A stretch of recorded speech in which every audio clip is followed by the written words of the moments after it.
Victoria for SlurpVision, and this is the Winemaker series from Australia. I'm here with Steve Flamsteed of Innocent Bystander. Thank you so much for joining us today. No worries, good to be here, thanks. Can you start by telling us a bit about the region that you're from? Yeah, I'm from the Yarra Valley, so that's just near Melbourne, which is in the southern part of Australia, where it's very cool.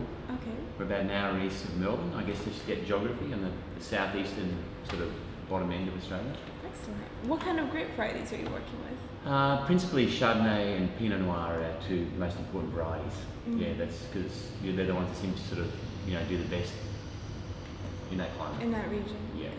Excellent. What is the name, for example, the Innocent Bystander? It's a name we just sat around and thought up. I guess the Australian wine industry is run by a bunch of corporates and they're sort of messing it up.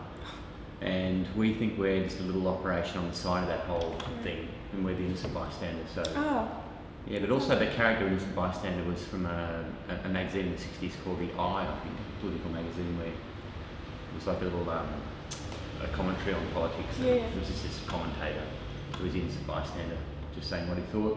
I like that. That's and good. we're a bit left of centre in our winemaking and the way we do things. So.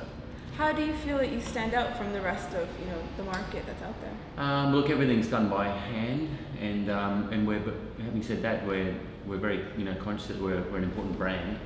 We're not afraid to sort of play the fact that we are a brand in the whole wine market in Australia.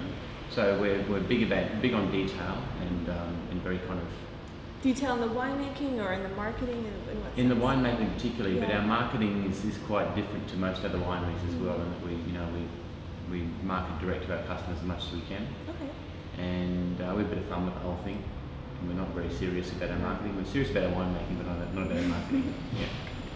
Yeah. What are the kind of trends in Australia right now? I mean, what do you think there's anything going on that might be interesting to learn about in London? Well, look, Chardonnay's had a renaissance.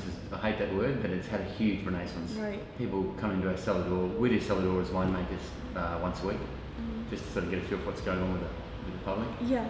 And they say, I don't like Chardonnay. I don't drink Chardonnay, and we almost always just try and get them to taste it because Chardonnay now in the Yarra is an entirely different drink to what's been made in the 80s and 90s in Australia, which put a lot of people off the variety. Right. That's buttery, oily. Fat. Is that what they're expecting? They're expecting that. Like it. And then what are you giving them? And then we pour, our Yarra Chard, or most of our colleagues' Yarra Chardonnays, and they're minerally, steely, with a fruit core, but with a nice sort of almost raspy acidity to them. Is it more like a Chablis style? Very much, yeah. And they sort of, in almost every case, they go, wow, actually, I really like that, and sort of convert people. So excellent. If it's okay, I'll ask you just a few questions, and if you could just give me kind of a thumbs up or a thumbs down, just on things that are going on in the industry, just your thoughts on them. Yeah, ready? Screw cap. Big thumbs up. Yep. I mean, we spend so much love and time and detail on getting these wines right to smack a bit of dirty old bark in the end of it. It's just it doesn't ring true with us. We've never put a cork in a bottle of wine. Okay.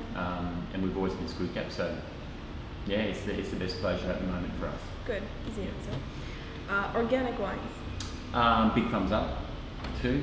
I mean, we're working. I think all of us are working more and more towards organic farming. And there'll be difficult years when you just have to put on sprays like 2011, but it's a nice way to farm, and we're all here for the long term. So yeah. Biodynamics. Same thing. Thumbs up. It's I guess the Grand Cru of organics.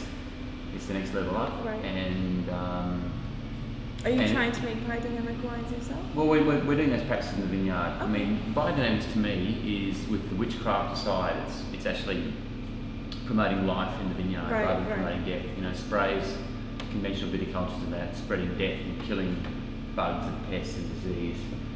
Biodynamics is about actually getting healthy soil so that the vine itself will.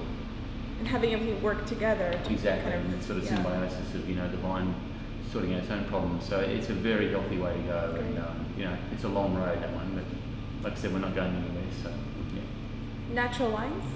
I'm curious, so it's kind of like I'm actually taking home a dozen that Tim Wildman's organised for us this year, and I'm really curious because any practice that is about adding less to and doing less to one, more about what fruit you bring in, is a really positive move. So I'm really curious about it. and I love trying them.